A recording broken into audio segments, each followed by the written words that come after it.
Welcome to another episode of Pitstop Fracas. I am your host, Mahad. I am joined by Kwame, Martz, and Kunle, and a special guest. Finally, he's arrived. This is on us. It's not on Quick Stop. Finally. This is on us. It's finally. We have Nyasha from Quick Stop. How are you? I'm good. I'm good.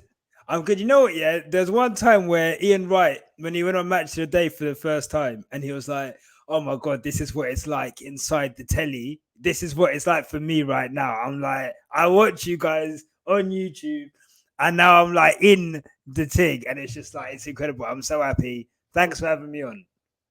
You're welcome, man. It's been a long time coming. Yeah, for those who are watching on YouTube, this is Nyasha from Quick Stop. Make sure you check out his channel. Plug all your socials, Nyasha. Go ahead, man. Oh yeah, sure. So we're Quick Stop F1. It's not me and a girl called Tandy. Unfortunately, she couldn't be here today. So I'm representing for both of us. But follow us on all socials at Quick Stop F1. We've got a YouTube, we've got a podcast, and we kind of started at the same time as you guys, and it's good to be like brothers in arms in this podcasting out there in this F1 world, because it's spooky out there, bro. It's spooky times, man. And we're like the pioneers of this thing. We're like going into the wilderness right now. 100%. Tandy couldn't come on. She's the queen of F1 content. But unfortunately, she can come on next time, hopefully. But yeah, one question we always ask our guests is, how did you get into F1 and what is your favorite F1 moment? Let the people know. So when I was a kid, you know what, man? I loved sports, always used to love sports. And I would just sit in front of the TV watching sports. And I must have one day, I kind of been older than maybe 8, just been flicking through the TV and Formula One's come on. And I must have just started watching and gone, this is sick. And I used to love like car racing games as well. They were my favorite type of like PlayStation games. So I think it just like that love of like racing and whatever, it just captivated me. So I was just watching F1 from when I was like 8 years old. I guess my earliest clear memory, my mum used to bring me, we used to go to Costco, and she used to get those big box of strawberries, and I used to just sit there in front of the TV munching strawberries. But I do clearly remember Damon Hill winning in 96. God, I'm old. I remember that. I remember the Murray Walker line and everything, and that's like proper stuff. Don't worry, we have a couple cast members that remember that moment as well. I remember it. I'll hold it down. Yeah. You're not alone, Nash. Do you know what I mean? So I just, that was like, a big moment. But my favorite F1 moment, you know, I was thinking about this. I think I'm going to say that I'm not going to lie to you, it's going to sound weird, but like Silverstone this year, just felt like, I think because I was first year of content creating and like just everything that happened with it and getting able to make content after it and just experiencing everything that happened. I don't think I've ever been that happy after an F1 race. I feel everything so much more this season than I did before I started doing content creation. So obviously, like when Hamilton won the title and like all those other things, like they mean a lot, but everything that's happening this year feels like times 10. It's crazy. So I'm gonna go with Silverstone. Genuinely is one of my favorite F1 moments ever. That's a big moment, because we're gonna remember that in the history of F1 as well. That's not one of those ones where it's just the context of the season. It's like that was a mad race and a mad incident and everything. Incredible. I was in Belfast at the time. Visiting a friend, and you know, they went into F1 and I was like, guys, do you mind if so the day before I'd like dragged them into a sports bar to watch the sprint race, and then on the Sunday I was like, guys, can we please watch this race? Like, and they sat down and watched it with me, and they were like, oh, like, do you mean, like, going crazy? And I remember saying to them, like, guys, you don't even realize like this is mad. Like, this crash is going to be spoken about for years. That this is actually like proper era defining. And I think with everything that's kind of happened since, you know, and with Monza as well, this season is just going to go down as a classic, whatever happens, and just being able to document it the way that we are, I think is really special as well. Yeah, definitely. And it's been a pleasure. Imagine we started on a season like this. There ain't been a season like this in so long. Bro, I mean, and this is when we started. It's crazy. Honestly, we're really fortunate to be able to do what we do. Like, I just feel like for us to be able to document it and to have our own platforms and to do it the way that we want to do it in our own ways as well, and to give that perspective in a season like this, which I think needs our perspective more than ever. I just think bro, we're 5 black brothers on a podcast wearing durags right now. I just looked at all of us. Listen, I was going to say this. Let's address the elephant in the room right now. People that are watching on YouTube, they're thinking, all you men are wearing durags. Yes, we are. Yes, we are. We are. Yeah, we are the Durag Avengers. Obviously, I'm Hulk. Green, But the people that are listening on the Spotify have no idea what's going on. Yes, we're all wearing durags. We all came in uniform. Yes. We are proud black men. This is what we have to do. 100%. Exactly.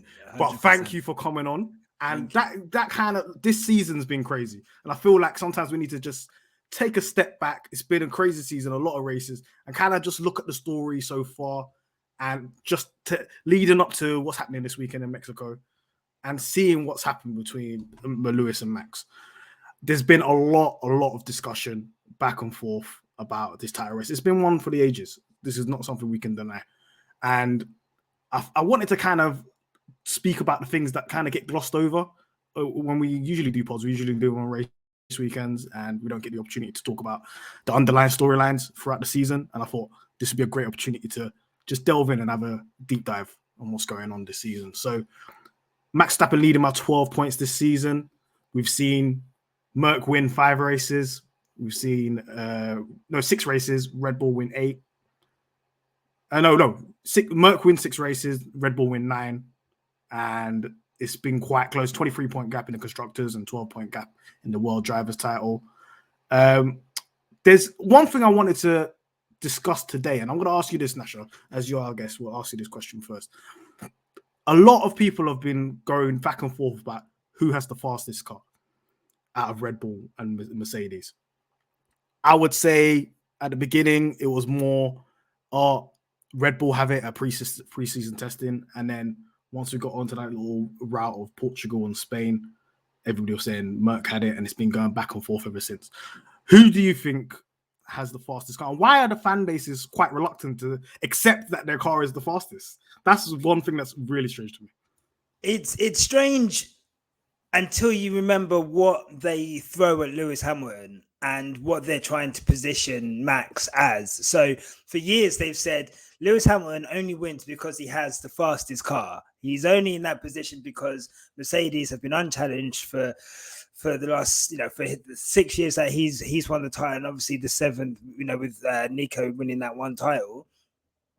So for them to then admit, or for them to position Max as having the fastest car throughout the whole time, it kind of diminishes the achievements or what they want to put Max up as Max is a superior driver, taking a Red Bull car, which is beating the mighty Mercedes, and he is the great white hope about to take over F1. And look, like, Max Verstappen is very talented, but I don't think we can run away from the fact that for large parts of this season, the Red Bull has been a demonstrably quicker car. I think the regulations have really hurt Mercedes, and I really don't think that, we're 5 races from the end. I don't think they'll ever be with that car in a position where it's in a sweet setup spot. Red Bull have been developing that car all season. And yeah, for sure, there's been tracks which have suited Mercedes. But I think overall, and even if you look at Austin, once Red Bull got that car set up the way they wanted it to, I think they would have, if Lewis didn't get into the first corner ahead, I think that Red Bull would have driven off into the distance on the pace they had on the medium tires, and that race would have been over. So I think for me, I believe over the, in general, I reckon around maybe 70% of the season, the Red Bull's probably been a quicker car, and then Mercedes having the opportunity here and there. But fans will always want to play down the car to big up the driver, especially Red Bull fans. I think that's their kind of MO this season, and that's fair play to them. I don't agree with it, but I don't agree with much they do. So what can you say? It's a strange world, F1 and their fan bases, and I'm gonna come to you, Kunle, on this. Do you think this is kind of them trying to juxtaposition, try to say, look, you accused us last time of Vettel having the fastest car and we won 4 on the bounce. We don't want that reputation anymore. Just please credit our driver rather than Adrian Newey. Do you think that's what's happening at the moment with Red Bull fans? I mean, there's always going to be Newey tax, regardless. That's probably the greatest car designer, or if not one of the greatest that this sport would see or this sport has ever seen. Like, the man has single-handedly made world champions by giving them literally the fastest car. But this year, I don't know. I feel like it's been in two phases, right? There was a point in the season where Red Bull had the single lap pace. They would dust everyone probably half a second. But you knew, either because Lewis was that good or because Mercedes sort of found a better race setup, you knew there would be that race there to go for. And there was a point where they couldn't no one could touch Red Bull. It was just ridiculous. Like, I have nightmares of Austria 1 and 2. Like, those were horrible. Like, I wake up and I'm seeing 15 seconds. Like, I get PTSD now when I think about it. They were piss take races, man. Max was having a jolly up. Those were bad days. Those were not the days Mick Mill were talking about. Those were not the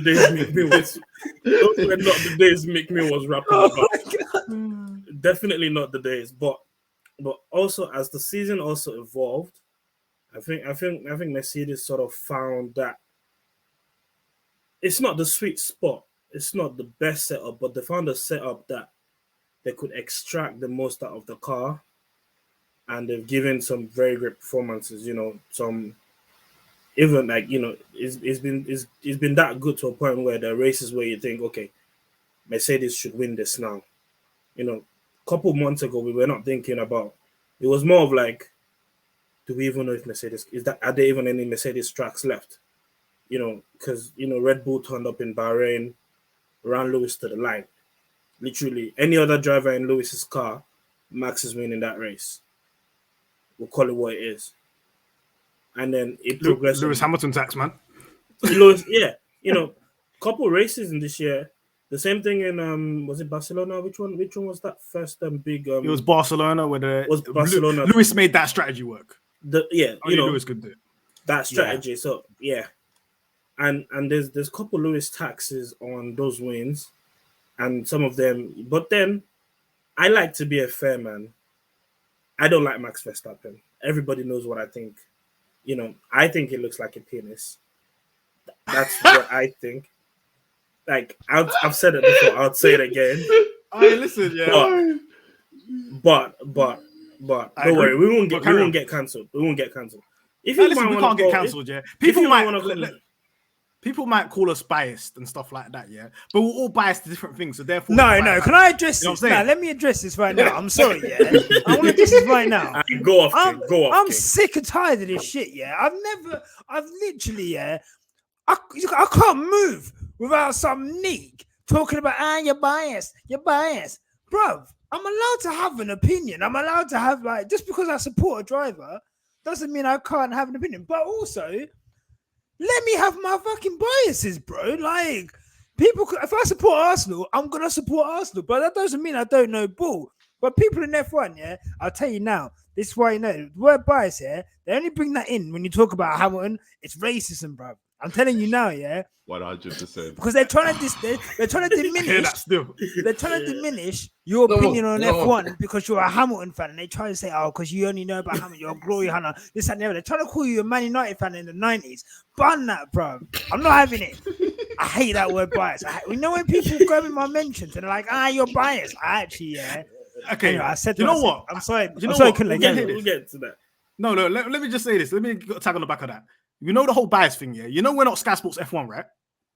You know we don't need to be biased.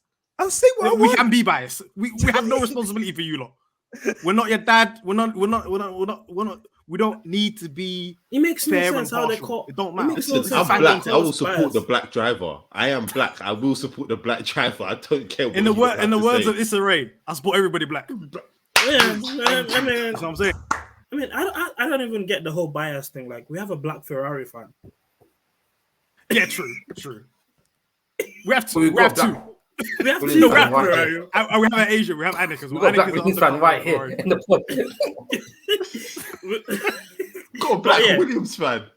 You know, Oh, that's Max you, supports bro. Williams. Yeah. I he's- forgot about that. He's been rocking with Frank Williams from way back. You know, but yeah, back to Damon my Hill point. hype, you know. Bloody hell. Yeah, back to my point. Like, Okay, Max says, I'll give the man his credit. He's done what he had to do in races this year. You know, if he didn't have that tire blowout in Baku, we might not even be here right now. This thing might have been done. So he's had his races where he's had to take control, and he's taking control well. You know, what I thought he used to do in the past, that he would make mistakes, especially like in Q3 where it would go wide somewhere, or it would, or it would have a spin somewhere, or it would have a bad start. He sort of tidied that up. You know, Red Bull have given him a car to say, all right, my G, go bring us a title. And yes, he's been stupid at times. Yes, he's been talking, and he's been Max basically, but I'd also give him that credit that I would give an average 23-year-old.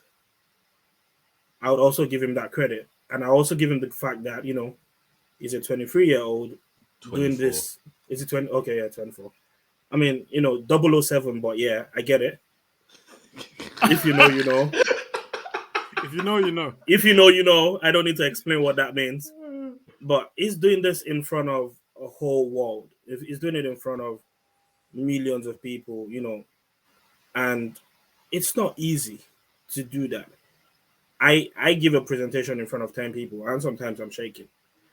Inside of me, I'm shivering, I'm shaking. So now imagine, I cannot imagine what a driver that's gone round 60 laps at maximum speed.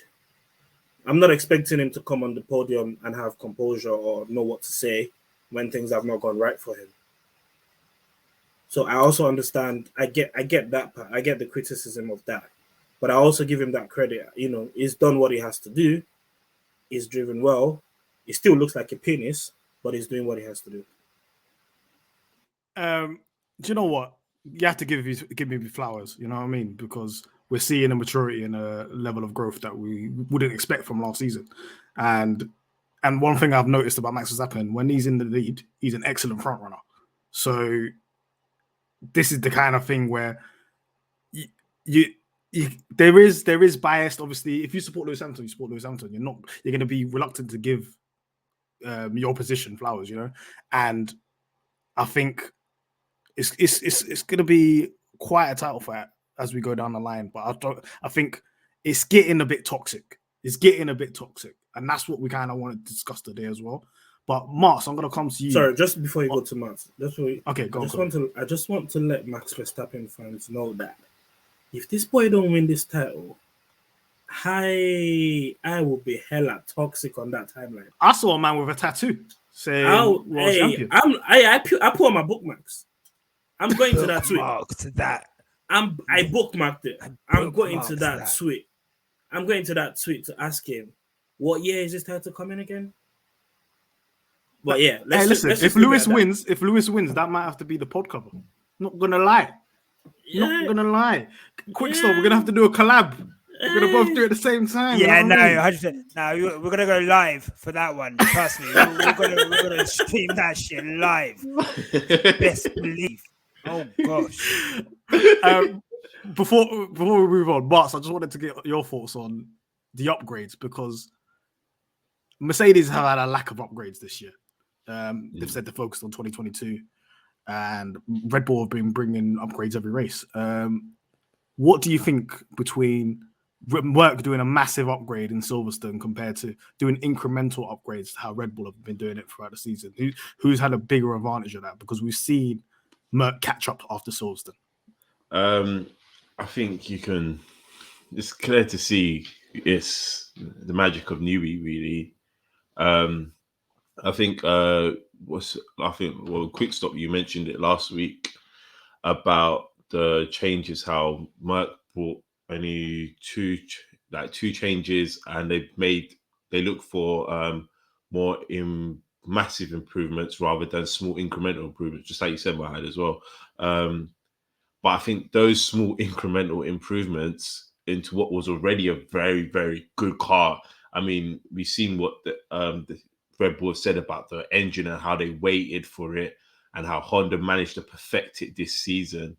How all those small incremental changes are just helping for each race. And you kind of, and I say it's the more magic of Newey, because you saw over the past couple of weeks when he wasn't there after he had his accident, how Red Bull was losing points. Even though we were at Mercedes stronghold tracks, the Red Bull wasn't that good, I would say. It wasn't as we were seeing before. Like in Monza, it was okay.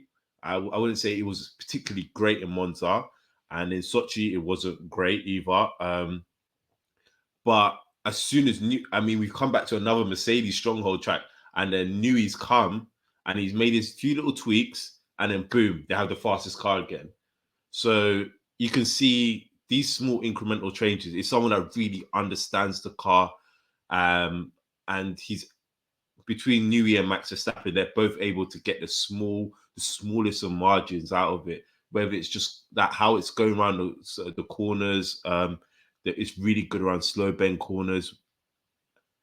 What Merck has done, it just hasn't worked. Like, you can't just say, okay, we're going to do just one massive upgrade or two massive upgrades in between Silverstone and now, and expect to be challenging in the same way that Red Bull are.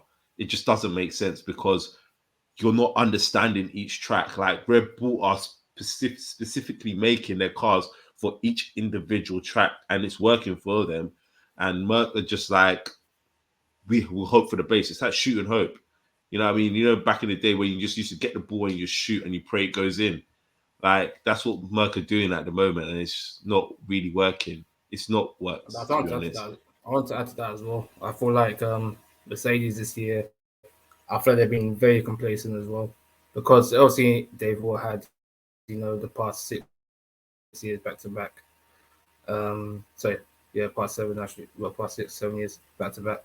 And now this is the first time where I feel like they've had, a very, very close title, compared to, yes, you've had Ferraris who are there, here about, but the Red Bulls, they've kind of put everything towards this year, because they knew, Honda, is going to leave after the season. They knew the regulation changes into next year. They're not 100% sure what's going to happen. So I thought they thought this was their best chance in getting a title, be a constructors or driver, and they put forward. They even gone president as well this year, and it's showing in the results this year. Who wants it more, my opinion? Do you think? Yeah, I'll come back to you, Kwame, on this, and then Nyasha, you tag on as well.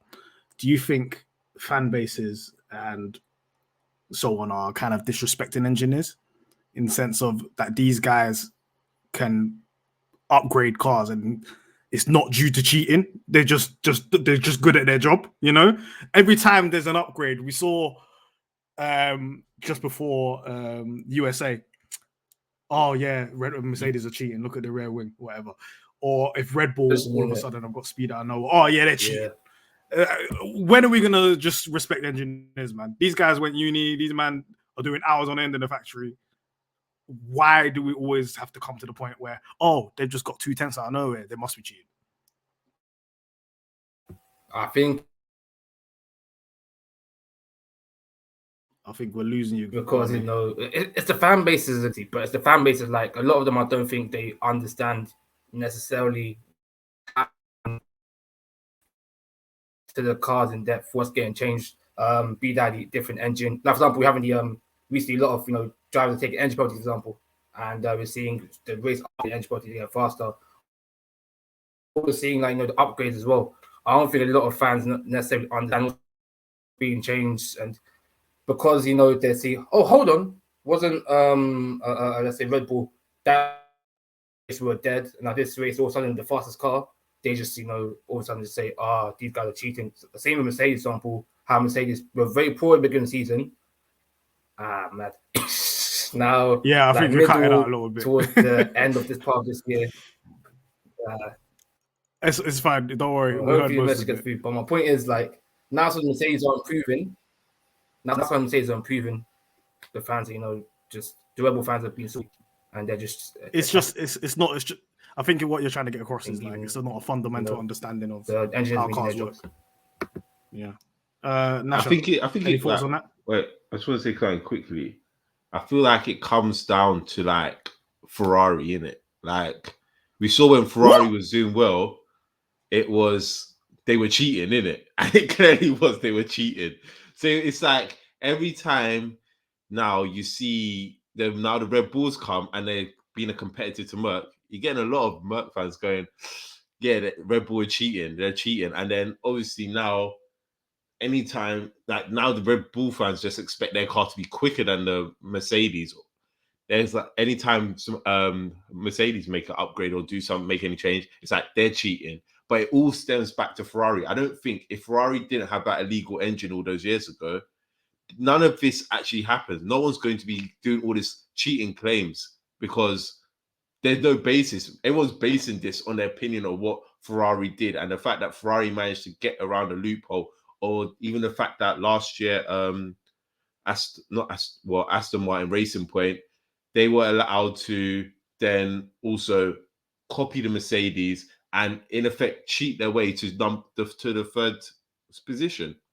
So you're getting a lot of that. I think people are basing it on what other teams have done in the past, and now they're applying it to Red Bull and that Mercedes, and no one's really, as what Kwame said, no one understands the fundamentals of the engineering that actually goes into making these cars. Yeah, definitely. Yeah. I think. Yeah, go on, Nyasha. Sorry, I was just going to say, one thing I was going to say was, the Ferrari thing, I definitely think has skewed it. I think we have to look at, F1 as a package and what gets sold to people and what they take out and what they regurgitate from that. So F1 as a package, despite the rule changes that were put in place this year, and, we were kind of made aware during pre-season testing about how that would affect certain cars and, how it wouldn't affect or how it would benefit other cars.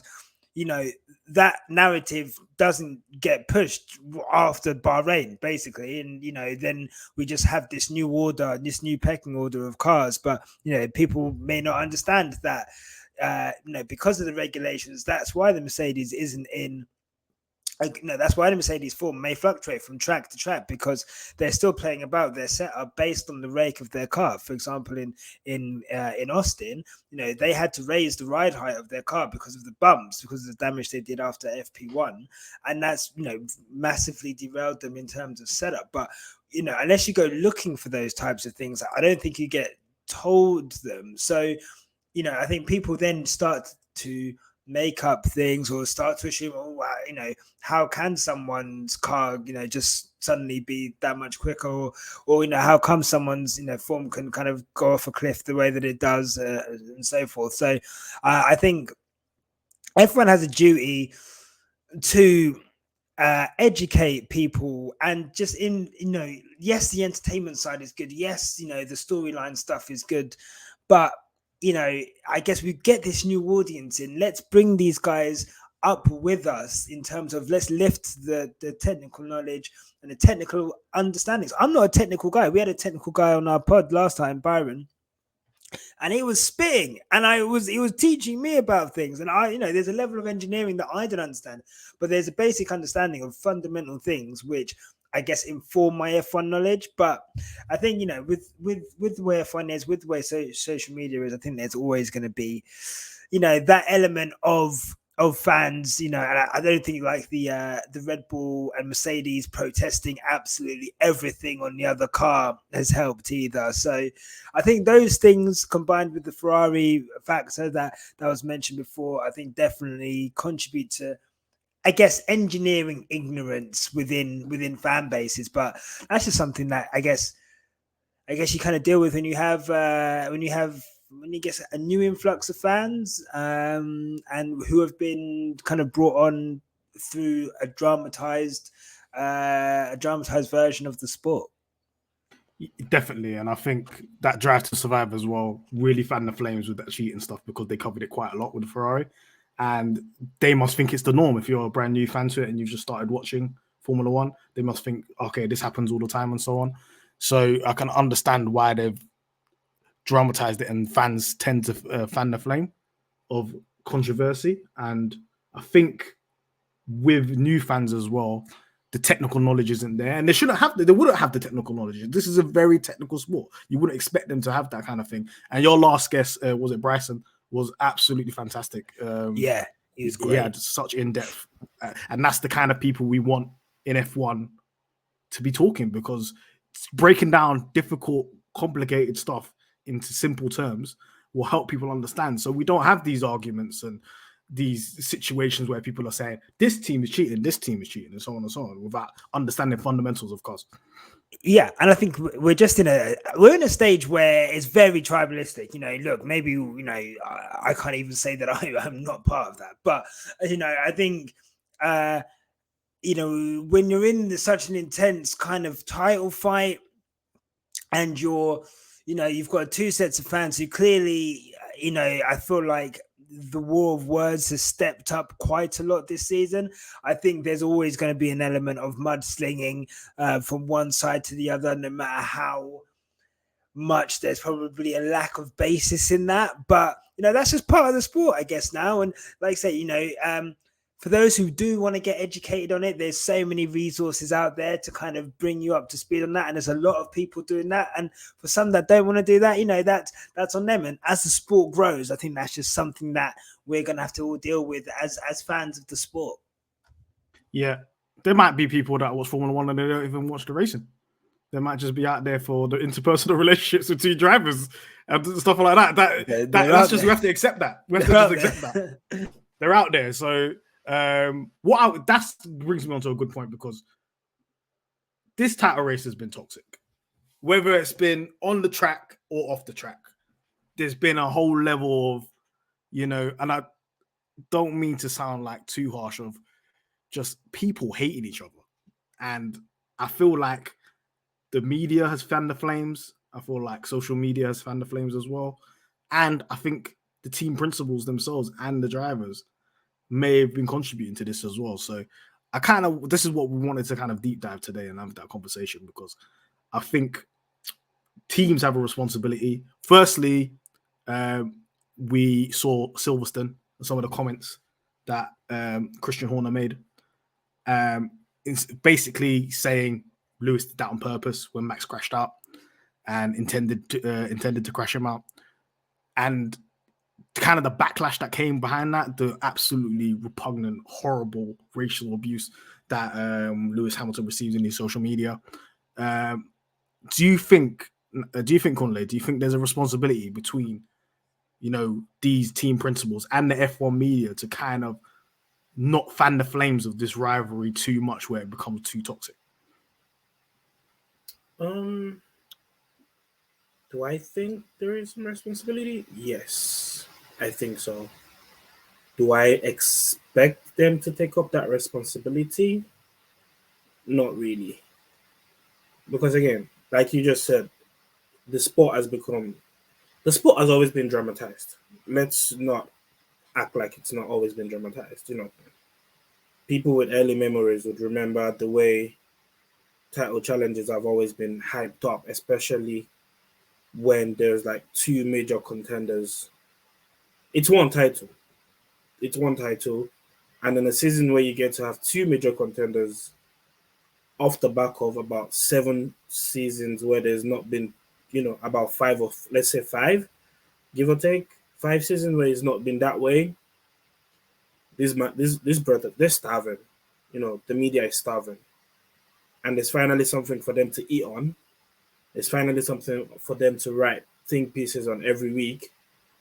They would definitely eat on that. So I'm not expecting any sort of responsibility on their part. And on the part of the teams, I would say if I want to be logical, and keeping a buck. I'd say I think that thing that they do is just a way of trying to absolve themselves of any kind of pressure. None of them would come out and admit, oh yeah, we're under pressure. But you watch this man for 62 laps, you see them shaking their legs, you see them tweaking. You know, they're sitting in one place, but they're tweaking, they're shaking. It's sunny outside, my G. It's not cold. You're not meant to be shaking in the sun. But you see Christian Horner is shaking, he's biting his fingers. You're seeing Toto Wolff is banging on tables, you know, they're screwing their faces. They're under immense pressure because you want to be the team lead of the team that wins. You don't want to be the team lead of the team that comes second, because no one's gonna remember you came second in a few years' time as a constructor. You know, that's them, the constructors, and I feel like that toxicity is coming from the needing to want to win, and they cannot really. I don't think they can take it out on the people that work for them or the people that work on their teams, because you need to have them motivated to win. So instead of doing that, so they just classic example is Jose. You know, Jose comes out press conferences. You know, when he's backing his team, it's like, you know, we did all we could do, but the refs, the other team, yada yada. It takes that pressure off his own team for probably a bad performance. And it's the same way you'd expect Christian Horner to come up and say it's not Max's fault, it's Lewis's fault. And it's the same way you'd expect, you know, Toto Wolff to be on the phone to Massey to say, hey, we have 62 emails in your inbox. Go check them. That's what I'd expect. But based on the nature and I'd say the atmosphere of the sport right now, whether or not you want to admit it, whether or not they want to admit it, whether or not Christian Horner wants to admit it, whether or not the doctor, I don't even know who gave him his doctorate, but you know, that's a story for another day. Mr. Marco. Mr. Marco, whether or not he wants to admit it, you should know that the things that you'd say about another driver would give a certain group of people ammunition to go after that driver. Yeah. Say whatever it is that you want to say. You know, whether or not you want to be logical, whether or not you want to be a fan, you know, it doesn't have to be. You don't have to come out and say he's a dickhead. You don't have to come out and say he acts. No, I'm just saying. I'm just an example. No, but you know what? I hear you. I hear you. I hear what you're saying. It's the undertones. There's a line. It's the undertones. It's the, you know, it's the undertones. It's the, you've been driving for this many years. You should do better. You know you can't. Undertones. That's quick. Overtones, brother. You know you cannot go quick into that corner. You can't stick a nose in cops. You can't stick a nose. You can't stick a nose in cops. You know, he said he was, I hope you're happy with it, and I hope he's happy with himself. You know, it was really it was bad. It was bad. So I mean, it's been all the last time I remembered probably F1 being, you know, this toxic was Lewis Hamilton and Lewis and Rosberg years. And that was more of like it was more of like the civil war, because it was internal. You know, it was everyone, it was Mercedes fans now divided in between two drivers. That was internal. But now it's not internal anymore. It's now a group of new set of fans who, like, you know, the face of their own face of the sport is Max. And they're backing their man. But then there's also a group of fans who do not like Lewis because he's black. Let's call it what it is, because he's black. Now, it's the new white savior, and you're giving these guys that ammunition to like go after him. And that in turn, and I hate to say this, some Lewis Hamilton fans are very toxic. I hate to say it. I know all fan bases have toxic individuals. Exactly. I know there's certain people might watch this and say, "Oh, he's waffling." I understand it. No, I'm not waffling. I'm a black man. You might be. I don't know.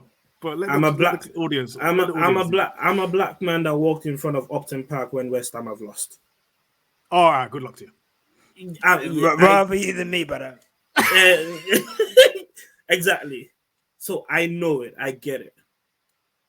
But we just have to be realistic. Maybe he's been triggered from us having to be defensive about something that Lewis is like an egg that we shield, or we try to shield so much. Like, nothing can happen to Lewis, because this guy is the only one we have. It's not like he's 1 of 10. It's not like he's the 1 in 10 that's excelling. It's the only one we have. It's the only one. So if you're gonna come at him, then you're coming at us. So in a way, I could sort of understand it, but I also get the toxicity, and I can also see that toxicity on that side. Let me just stop, because I feel like I'm just gonna go on and on and on. Okay, I feel like I can go on and on and on about this, but yeah. But do you know what? Yeah, I think there is a line. There is a line between saying protecting your driver. You have to protect your driver, because anybody saying, "Well, why did Toto say that?" or "Why did Helmut Marko say that?" about, or praising their driver. That's what they're supposed to do. They're supposed to protect their driver. But to go out and attack the other driver verbally, that's where the line is kind of drawn, because even if your driver was in the wrong, we kind of saw this in Monza. They knew Max was in the wrong, so that they didn't say anything about Lewis at that time. They knew their position. They had to just protect Max and keep it moving. But in Silverstone, they went out on a visceral attack on Lewis Hamilton and Toto Wolff and Mercedes and so on. Do you think, Nyasha, do you think this environment is good for the drivers in terms of like going down the line with these races and having that type of pressure? Or do you think these team principals are not doing what they're supposed to be doing?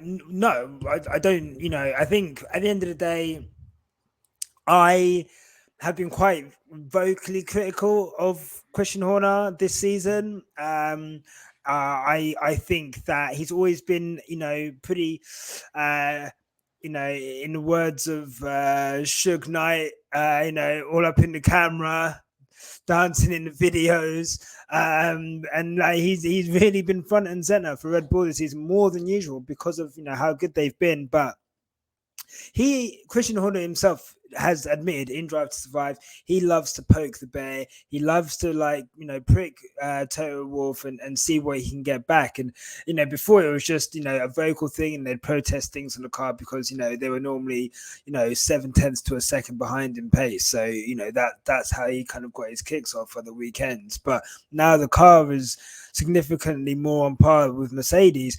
He has an opportunity to talk every weekend, and for me, I think the Silverstone stuff I've had a lot of time to think about the Silverstone stuff and Toto Wolff's interview that was given, at the time of recording today. And we have to remember, Silverstone was a concerted team effort from, we had Christian, we had Helmut, and we had Max, who hardly ever tweeting out and putting stuff on his Instagram, talking about how Lewis Hamilton celebrated. So to have the force of that on the black driver, we know what's going to happen. No one's going to go up in Max Verstappen's comments and start sending him racist abuse, because it's impossible. I couldn't even send Max racist abuse if I tried. There's no such thing. Okay, so he's not even ever going to be on that side of things. Whereas we knew, as soon as people were saying that stuff, we knew Lewis was going to suffer racist abuse. And it's good that Red Bull didn't follow that up in Monza, like you say. I do think that that was an admission on their side that it was Max's fault. I don't think. I think Toto, what he did today was clumsy at best. I would say it was ill-advised. I think I've liked the higher, the higher line that Mercedes are kind of taken with Christian and Red Bull this season, that they won't really respond, and they won't, Christian's a motor mouth and he'll do what he wants to do. But I think inviting the Daily Mail into your home for a puff piece when you're 12 points behind in the Drivers' Championship doesn't smack of leadership that is concentrated on winning the title for me. And again, I don't think it helps Lewis, because now, going back to your question, instead of the drama of the championship, yes, I want to talk about the championship. I want to talk about the cars. What's going to happen now is we're now going to go back to Silverstone, and we're going to have this comparison between what Toto said today and what Christian said then, and what Red Bull did then. And, I don't think they're comparable, but we're going to have those comparisons. It allows the door open for more abuse to Lewis and Mercedes. And for me, I think with Sky and, Netflix, I'm sure, and whatever, they are really milking this for all it's worth. And thank God the on-track action is on par with it, because otherwise I think it'd feel a bit sickly. And I hope for the next 5 races it carries on being a good race.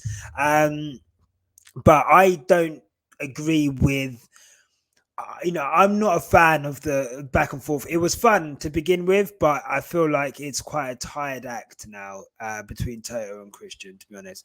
And mostly Christian, but yeah, I didn't like what Toto did today at all, to be fair. Yeah. For listeners who may not be aware, and viewers, as of today, Toto Wolff did a vanity piece with Daily Mail, invited him into his home, and was like talking about his life and talking about the championship and so on. And I don't know if he's got like a PA or some PR team or somebody, because I don't know if he knows who Daily Mail are and how many articles they've written on Lewis Hamilton since 2007. And none of them were flattering. He knows. I have no idea what he's doing.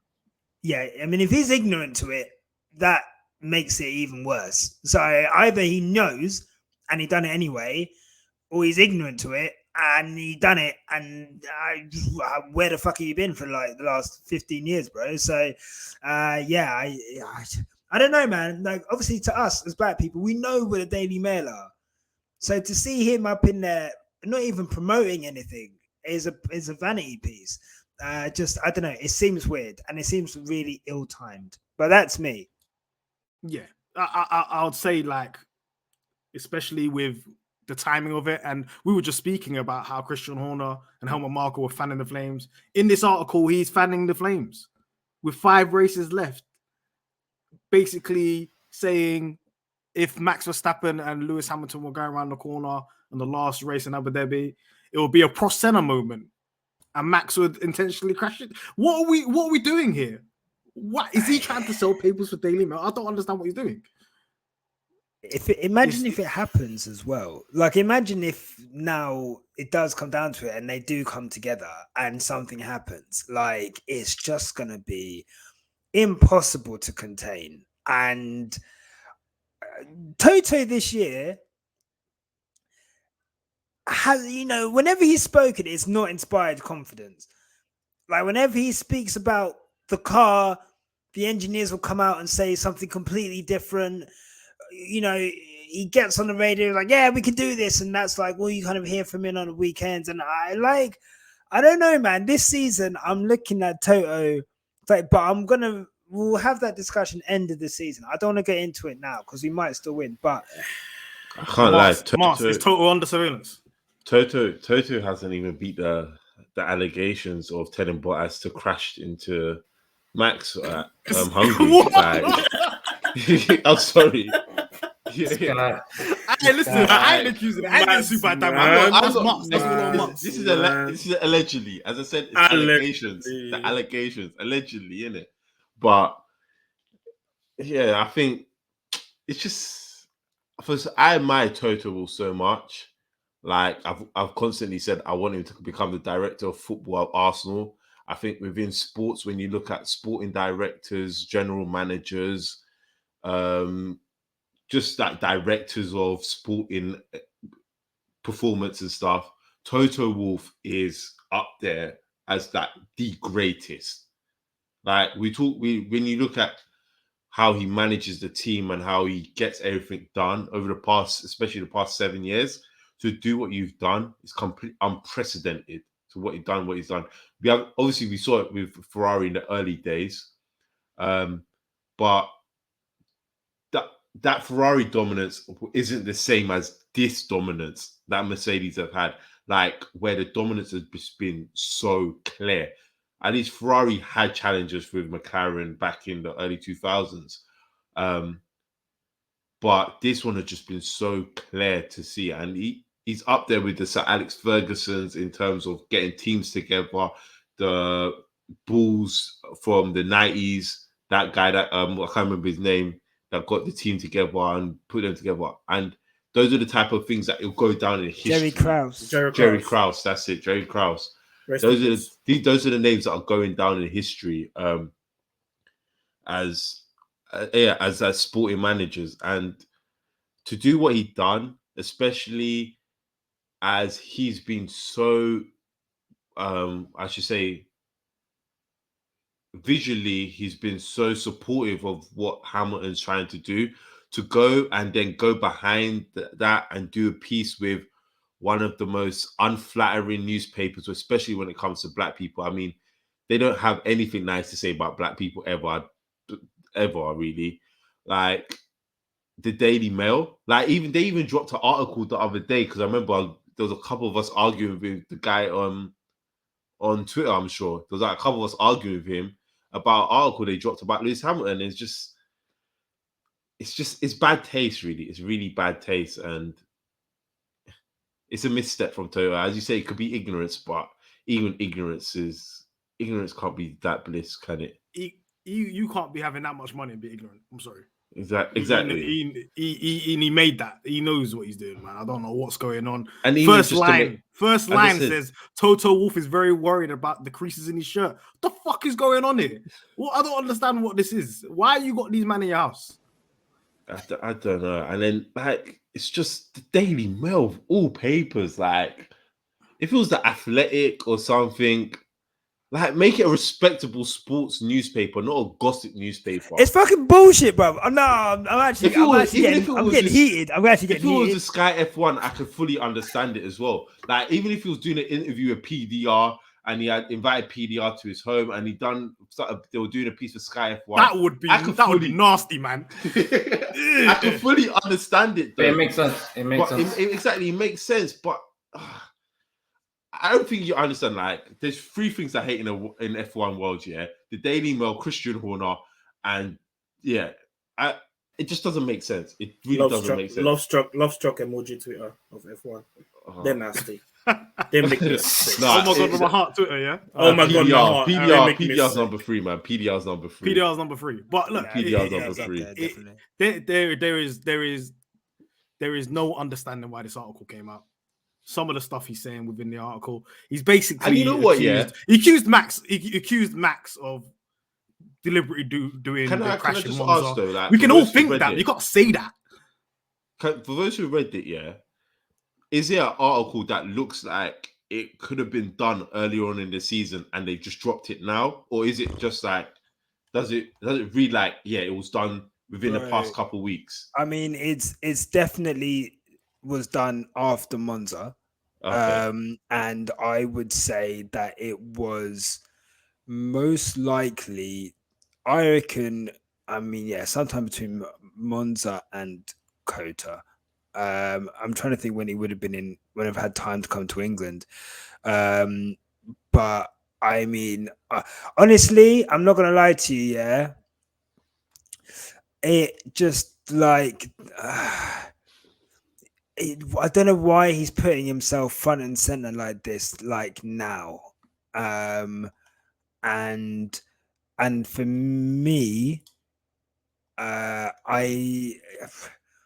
you know, him saying, because the quote, I actually sent it to someone. So the quote he said about Max is, here we go. The quote he says about Max is, what happened in Monza? Verstappen took Lewis out because he was about to overtake and he was quicker. And that is totally understandable. Now, look, I can go back on my video that I did for Monza. And I definitely accused Max Verstappen of going into a gap that did not exist because he couldn't let Lewis go past him. You know, whether that's serious miscalculation or a calculation that, you know, either I'm going through this, you know, in football, either I'm getting the ball, I'm getting the man, but both of you aren't going through. And that's essentially what I think Verstappen done. It's like either I'm going past or, you know what I mean, like something's going to happen, but you're not going into that, out of that chicane first. So it's okay for us to say it, but it's not okay for you to go to the Daily Mail months after the fact, whether you said it at the time or whether you said it, you know, a week ago, and just, I don't know, it's a distraction. In all fairness, going to run with this now. In all fairness to Toto, though, he did go out straight away after Monza and did say it on Sky as well, I think, or very much insinuated that Max took out Lewis. So it's not. I can understand if he said it again in an article. He called it a professional foul. Yeah. Professional foul, yeah, remember that. Yeah, but I remember. Okay, why bringing up old shit though? We've got 5 races left. Refocus, I don't know. My thing with this article is that, and especially with. Sorry, go on. First things first. It's the Daily Mail. I'm sorry, I'm not going to fucking read it. I'll probably see the X. I'll see it on Twitter. I'll see what people have. I'll see, you know, the chops and bits on Twitter. Me would not click on a link that has Daily Mail on it. No. Secondly, for all the good that Toto has done, and I recognize and I feel like if he doesn't give Lewis that ability to be able to do what he wants to do in terms of diversity and, you know, all of these new programs, I feel like Mercedes have definitely created that environment that allows Lewis to do that. And him being the boss of that team has helped, whether or not, I don't know what else goes on in the background, whether or not it takes negotiating, but him being there has definitely helped. And, you know, I'll give him his credit for that as an ally. But for all the good in allyship and everything, this is, for me, this is as low as, you know, as it gets. The Daily Mail, you know, The Sun, The Mirror, that whole gang, it's a low, and I don't know how they would spin this in PR. I don't know, and you know, I would love to be. You can't spin it. You can't spin it in PR. Yeah, you might as well have done a round table with PDR and Nigel Farage. That's what you might as well have done that. You know what? I feel like everyone on F1 Twitter, we collectively dislike one person, regardless of how toxic you are. That's Paul di Resta. But I feel like we would accept a Paul di Resta sit down with Toto Wolff compared to a Daily Mail sit down. Exactly, it makes sense. As I said, it makes sense for something like that to happen. So and I think we're talking about this before we started recording. And what this would do now is that something is going to happen again, and now they're going to go back to that article, and now go back to Silverstone, and you know there's still the hungry allegations. You know that like Matt said, they put Bottas out there to go cause wreckage and clear the way. And they're going to go back to that, and then going to go back to everywhere. You got to say allegedly. Allegedly, I mean, I ride for Bottas, so I don't think Bottas did that on purpose. It's VB77 for life, baby. But it's going to be all of that. It's going to be all of that and all of that and all of that. And for every race we go to, you see the way after Silverstone, we were like, all right, this needs to stop. We're tired. You guys remember that period where like it felt like everything F1 related was Lewis Hamilton and Max Verstappen crash, or Max's crash and how Lewis Hamilton profited from it. and we got sick and tired of it. Like, it was nasty. It was too much talk, and it was nasty. And we might be entering them waters again. Of course, unfortunately. There's one more sprint race left, and that's at Brazil. And we know what's happened over the last 2 weekends where there's been a sprint race. Max and Lewis have clashed. And listen, I don't put it out there, man. I'm not trying to put it out there. I'm not saying it will happen. Don't do it. But that's what the media are gonna start spinning. And you're gonna hear Crofty on Friday practice or Thursday practice, whenever they do practice, they're gonna be like, "Oh, this is the third sprint race of the weekend, and we know what's happened over the past 2 sprint weekends." And they're gonna spin it. They're gonna spin it. Of course they are. That's their job. People are gonna eat it up.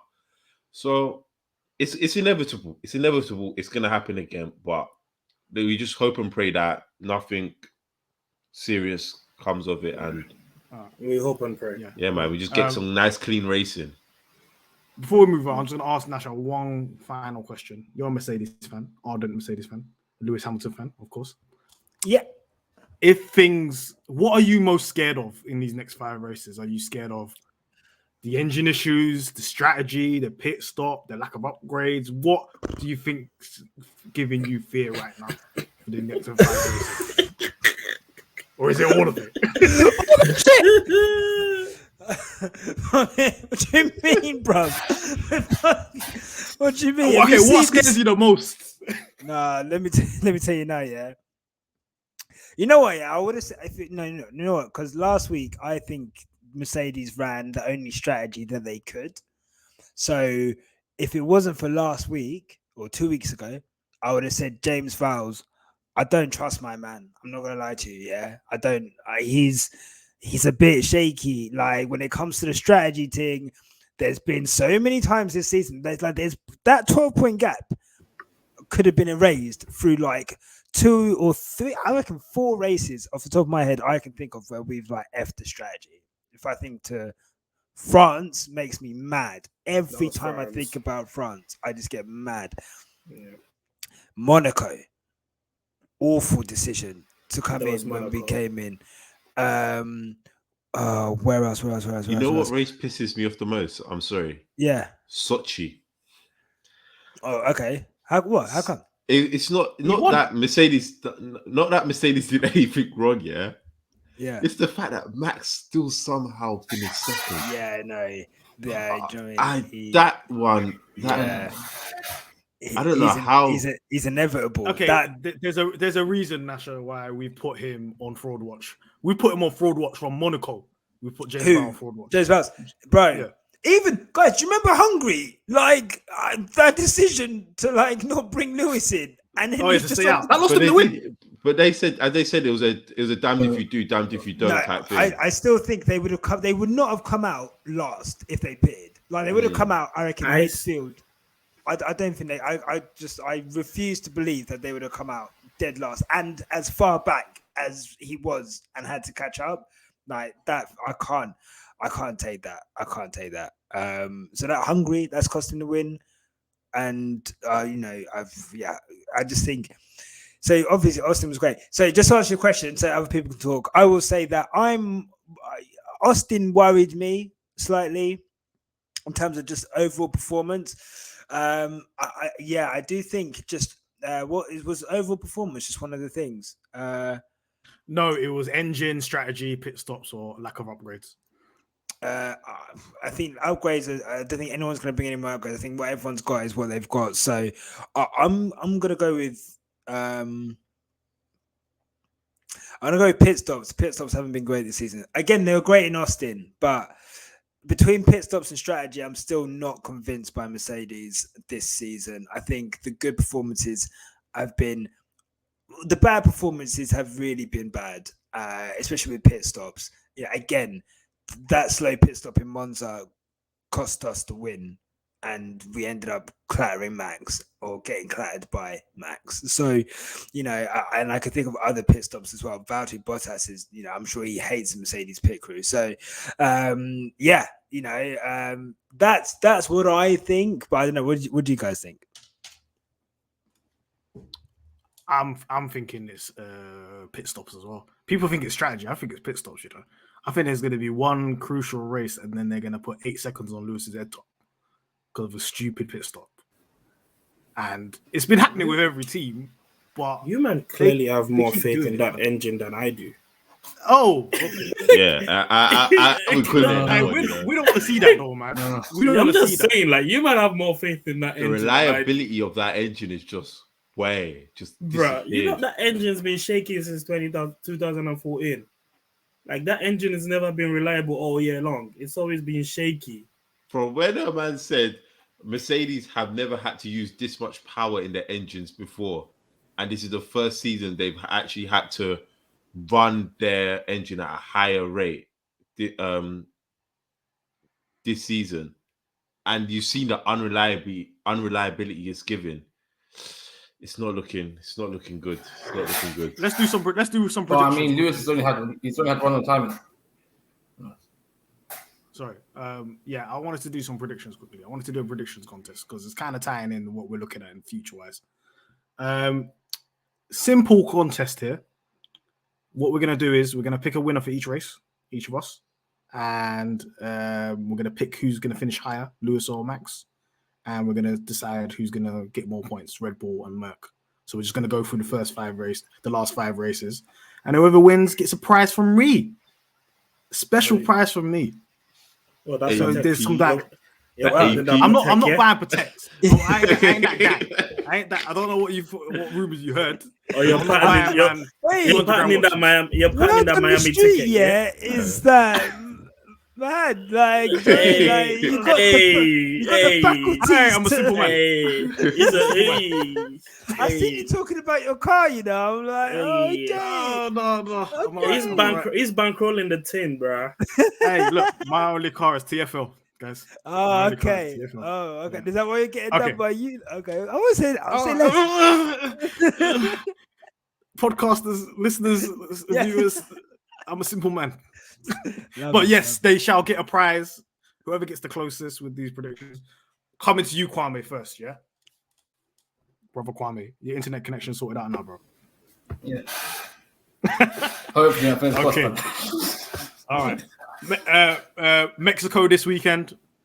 Who's your race winner? Who's going to finish higher, Lewis or Max? And who's going to get more points that weekend? I'm going to give it to Max and Red Bull. Mainly just because, again, that's been a Red Bull track. They've been more better. And it's more suited to them as well, with the more corners. So I feel like Red Bull have got that race weekend on Smash. Perez as well, if he's going to do something wrong in his home GP as well. So, yeah, I'm going to give it to RB. Who's going to finish higher, Max or Lewis in that race? Max, obviously. Who's going to get more points, Red Bull or Merc, in that weekend, collectively? Yeah, I'll give it to Red Bull as well. Red Bull. Okay. Yeah. Nyasha? I'm not going to lie to you, yeah? I'm going to say Lewis Hamilton. Fuck it. Hey, listen. As long as you can rationalize it, we're all good. I'm going to say to you... don't blame you, Seamus. You know what it is? No, honestly, all theory would say that I'm wrong, but I think that if Lewis doesn't win Mexico, that gap is potentially going up to what, like 18, 19 points. 20 if he comes minimum. If he comes second, let's say Red Bull do have a really good pace advantage, and he ends up finishing third. So I think what will be really key for me, if we look back to 2019 when Red Bull had a clearer pace advantage, Lewis was able to do a one stop by going longer. Or like pitting first and then not stopping again. I can't remember which way around it was, but basically he was able to do a counter strategy, which ended up working a lot better than other people were expecting it to. And I'm not. People are saying it's going to be easy to overtake by Mexico. I've never seen a race where it's easy to overtake, even down that long straight. It's a bit of a DRS train, so it's hard to follow into that through the last corner, stadium section, and out. So I'm going to go with Lewis. Because because I need him to win that race, and if Red Bull could be good at a Mercedes track, there's no reason why Mercedes can't be good at a Red Bull track. Yeah, I think that's gone all out the window with the Red Bull tracks and the Mercedes tracks this season. It's a bit topsy-turvy, with Red Bull winning in France and stuff like that. Who do you think is going to get more points that weekend, Red Bull or Merc? I'm going to go Merc again because Bottas is back. No, unless there's another engine penalty, I fucking man's collecting them Infinity Stones. But at this point, I don't even know what is going on with his engine. But yeah, so I think Bottas would be back up there. I think if it's a normal weekend, he should be qualifying between third or second and fourth, I guess. So he's up there. We've got, that situation where Lewis is 2-on-1, isn't happening. So again, advantage Mercedes, especially with the Checo qualifying pace, although he has been better recently. So yeah, let's see. I think Bottas being back in it is really key, and hopefully no more engine penalties, and I think we'll be able to go from there. Cool, thanks. Martz, what's your predictions for Mexico? Who's going to be your race winner? Who's going to finish higher, Lewis or Max? And Red Bull or Merc, who's going to get more points? I want to be controversial, but say something. Say something complete. Say Ferrari. We're gonna I know you want to say. I know you want to say Ferrari. You know what? I can see it in your face. I can see it. You want to say Ferrari so bad. I really do. But I'm just gonna say Checo. I think Checo will win his home Grand Prix. I think it'll be a 1-2 Red Bull. Max, Lewis will probably get third. I don't think Bottas will be anywhere near the top 5. I think he'll finish at 7th. So I've got Red Bull getting more points that weekend. But you know what? That's weird, yeah. You're basically saying that they're not going to do team orders for Max, so Checo can win at home. And I can't see that. I don't think they. Oh, maybe Lewis will finish second then. Okay. Because you're right, yeah. They will do team orders. Even if there was a 20-second gap, they'll say slow the fuck down right now, Checo. All right, you know what? I think Checo, Lewis, Max. Checo, Lewis, Max. That's how I think he'll finish. I think Lewis might get pole this weekend. Okay. Yeah. Kunle? I think Miss Merc will be surprisingly quick this weekend than people are expecting. But I think there's an outside chance a Ferrari might win or cause a problem. But I'm not saying it's the Monegasque. It might be the Spaniard. Okay, Kunle, your prediction? Mexico. I feel like Mercedes will get more points. I think it's Lewis, Max, Valtteri, Checo. I mean, that's what I'm hoping for, but I wouldn't be surprised if it's the other way around as Spa. Max, Lewis, Checo, Valtteri. I feel like that's the 4 in that order. Yeah, I do feel like Mercedes will get more points though. Okay. Kwame, same question. Interlagos. We're doing a back-to-back, so Mexico then straight to Interlagos. What are you thinking? Yeah. This is another one that pains me as well. I feel like, again, Lewis, his record at Interlagos is pretty poor. He's only won there twice. I don't see another got room for him in Interlagos 1-3. I see Max being higher than Lewis, but I see Merc doing better than Red Bull. For the reason that I don't know, but I feel like Lewis Valtteri, I feel it'll be like, Max 1, Lewis 2, Valtteri 3, and then Checo will be around 4th or 5th. Maybe get a young Lando sneak around the podium. But again, it's another fast. I know we said, we should get away the whole, Red Bull circuit, the whole Mercedes circuit situation, but it's just easy to base and predict on. Red Bull have always been good at, the fastest sweeping corners that these tracks have. Whilst to more of a straight line pace. So yeah, that's my prediction for that race. I don't think the season's over yet by that point though. Same question to you, Nash. Brazil, Interlagos, sprint race weekend. What do you think? I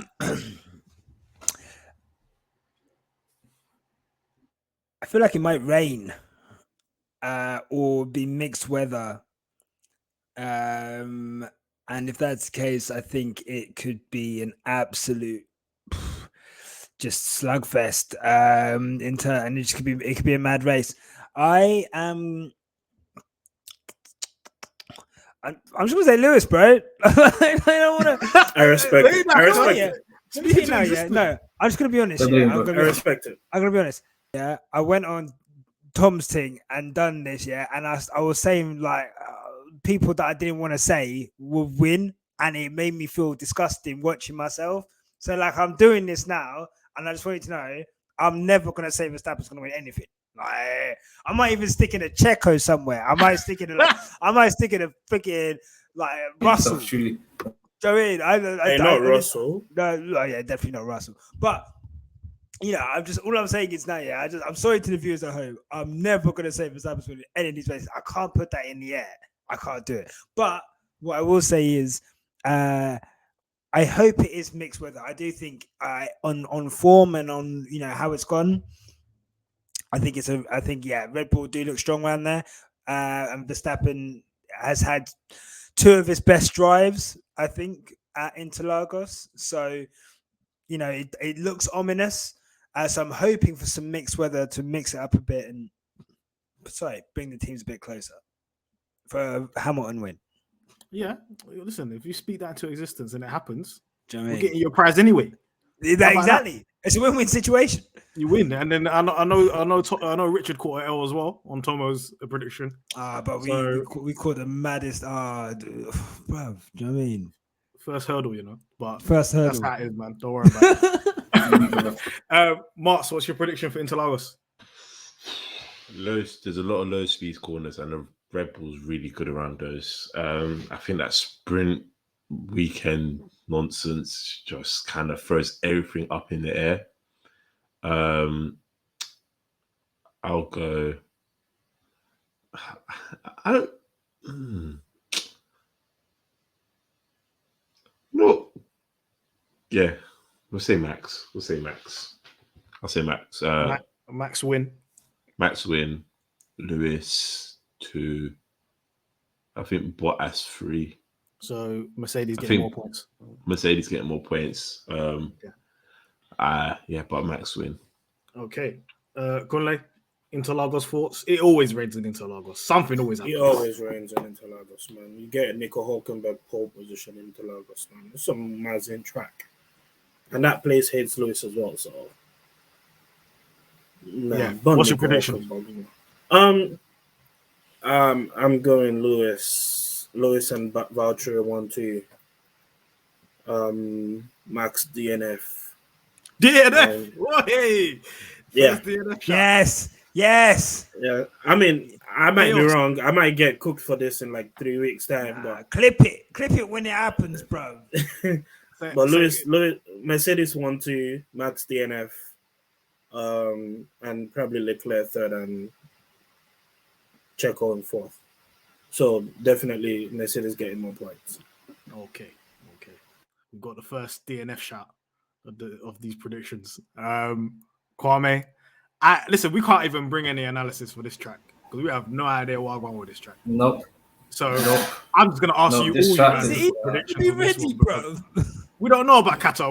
This one is Qatar's ready. Qatar's already dead. Qatar and Jeddah. I mean, yeah. So Qatar and Jeddah were just vibes in on predictions. This is literally roulette. There can't be any analysis. Nah. This is literally definition of vibes and it's literally vibes and inshallah, basically. Okay, Kwame, what's your prediction for? You know what? Yeah, just to save us time, I'm gonna do Qatar and Jeddah predictions at the same time. Cool. Kwame, cool. What's your Qatar and Jeddah predictions? Who's your race winners? Qatar, I feel like Hamilton in that race. I feel like because the Qatar track, from what we've seen of it, the layout is quite similar to Bahrain, and Mercedes always tend to do well in Bahrain. So I'm not gonna say Hamilton for that one. I'm going to say Mercedes get more points overall. I feel like, again, for Saudi's a bit different because it seems like it's going to be... We didn't even know if it's going to be there, man. I can't lie. I know these guys are on the job and they'll do it, but it's like 5 weeks and we're not sure. I feel like Hamilton is going to get a win there. I don't know why. He just seems to be better in these... these new races that come out of nowhere. The ones that everyone's just race. And he just does his thing. I feel like that will happen again. I feel like Bottas will be 1-2 as well again. And I also feel like Max will... Listen, I'm not counting this prediction, but you can't out, mate. Free Kwame, man. Send out Kwame. Free Kwame. Free Kwame at the jailhouse. Bang your doors. Bang them. All right. I'm going to come back to you, Kwame, on private chat for that prediction. Put yourself on mute. Nyasha, what is your prediction for Jeddah and Qatar and Jeddah? I would go for... Just bank it in. Lewis Hamilton twice. Fuck it. Lewis Hamilton twice. What, Merck twice as well? You know what? Yeah, no. I'm going to say, I feel like Ferrari are the only ones who haven't had like a win. Like obviously other teams haven't had a win. Like, but McLaren have won. I feel like Ferrari have been close. They've got this upgrade on the engine. You know, they do look rapid. And I think at one of these two, I just feel like it's going to be crazy. We're going into nighttime races, and nighttime races can be a bit crazy as well. So I'm going to go one Lewis Hamilton win, let's say in Qatar. And then in Saudi, I'm going to say Sainz win. Carlos Sainz. Carlos Sainz Jr. Carlos Sainz Jr. Yeah, no, it's Sainz. Hey, listen, if Sainz gets a win before Leclerc this season, Twitter's gonna melt down. Oh man, give me a tears. The agenda, I will agenda. if Sainz beats Leclerc, oh my god, he's doing a fantastic job in that car. Oh, you've got that agenda as well. What, the Sainz over Leclerc? You know, not very. You've got a Leclerc agenda too. I don't mind Leclerc. Tandy hates Ferrari. Like, it is like a passionate hate. And like, you'll try push on it and she just hates, man. You know, when they ask white people, like, why don't you like immigrants? And they'll just be like, man, I'm fucking taking our jobs. That's what Tandy's like. You ask about Ferrari, and she'll just be like, conspiracy theory. Yeah, I don't like Ferrari. Hate Ferrari and McLaren. They're both in the same boat for me. But why? You're a Williams fan. Nobody's trying to hear what you got to say. He's a Williams. I don't care what you are. I don't care what you have to say. I don't care what you have to say, bro. Ferrari and McLaren, I can't wait for them both to win it next year. Okay, Nyasha, so in Qatar, you've got Mercedes winning more points than Red Bull? Yeah, 100%. Yeah. And then the same for Jeddah as well? Yeah. Whole season, bro. Yeah. Don't worry about me. All right. Martz, what's your predictions for Qatar and Jeddah? Who's your race winners? And who's going to score more points, Red Bull or Merc? One of them's going to be a safety car fest. Just going to have like 3 safety cars, I feel. Yeah, I feel. Let's give it Merc. I think Hamilton, Qatar, because I feel like that's just going to be a procession race. It's not. The track doesn't seem that wide. The corners aren't really suited for the Red Bull either. So I think that'll be a Merc 1-2, possibly another 1-2. Saudi, I think it will be a bit of a mix up. So I'm with Nyasha on that. I think you could see a Ferrari or even a McLaren win that. I'll go with the Ferrari. As I said, they haven't had a good weekend yet, so I think they might have a good weekend. I think Hamilton will finish number 2, Max DNF. I think the Sand will get in his engines. 2 DNFs. This is crazy. I genuinely think there'll be a Max DNF at some point. And I so think who you got? You said a Ferrari's going to win. Who are you picking out of the Ferraris? Well, Sainz. Sainz. Okay. You're not picking Leclerc. Man said it like a no-brainer. I'm picking Sainz, bro. Leclerc gets no respect on this pod. Ah, dearie me. So who's scoring more points, Merkel or Red Bull and Jeddah? I think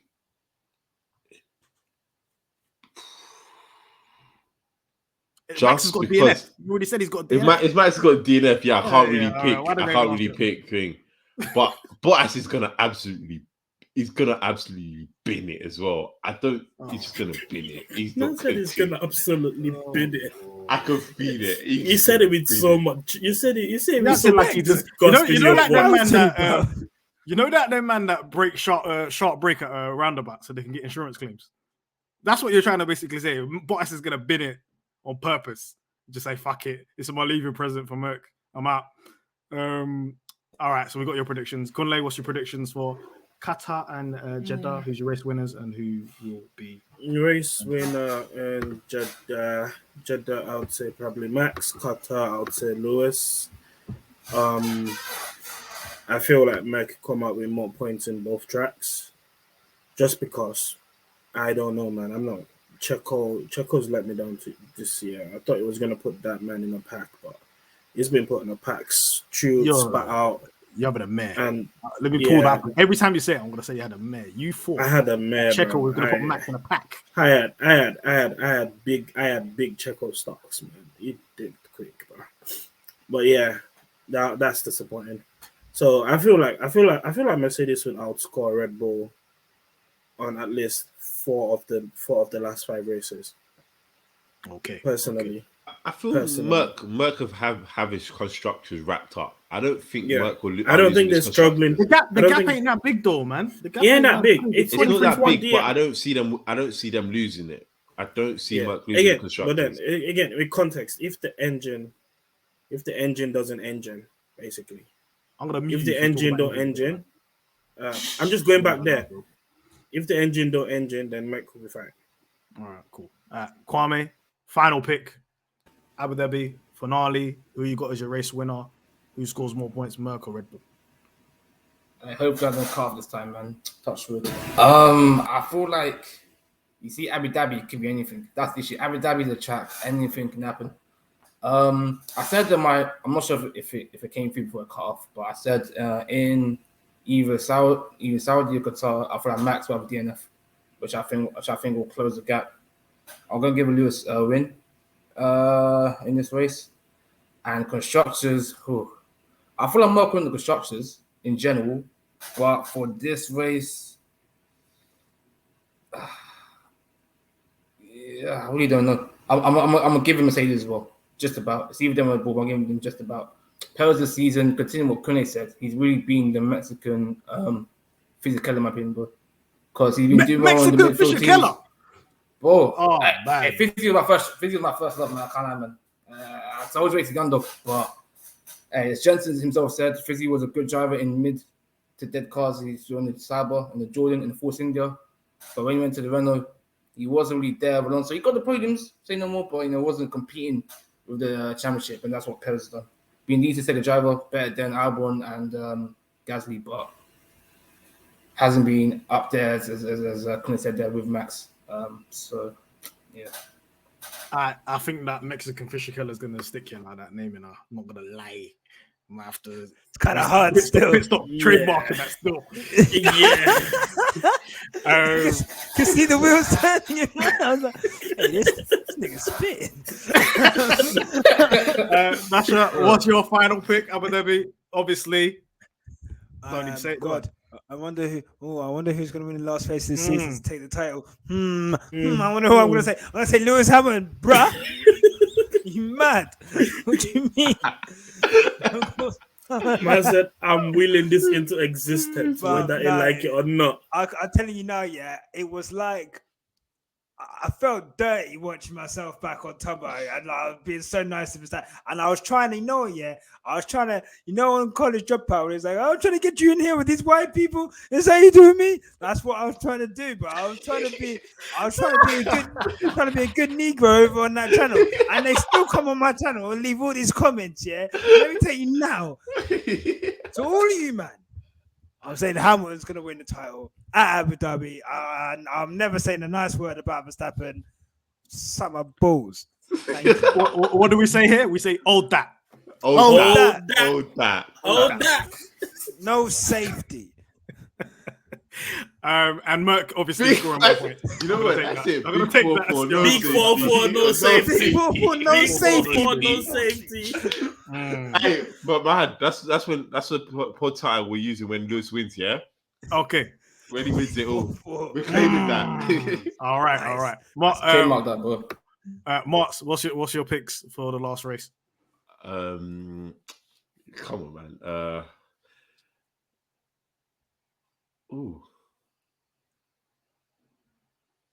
Lewis. Yeah, Lewis.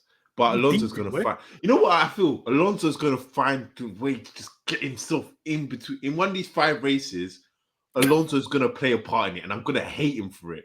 And I'm absolutely going to hate him for it. I don't like that guy. I've never dashed anything at my TV, but I would dash something at my TV. I'm telling you, I know I'll fully break it. He's going to do something.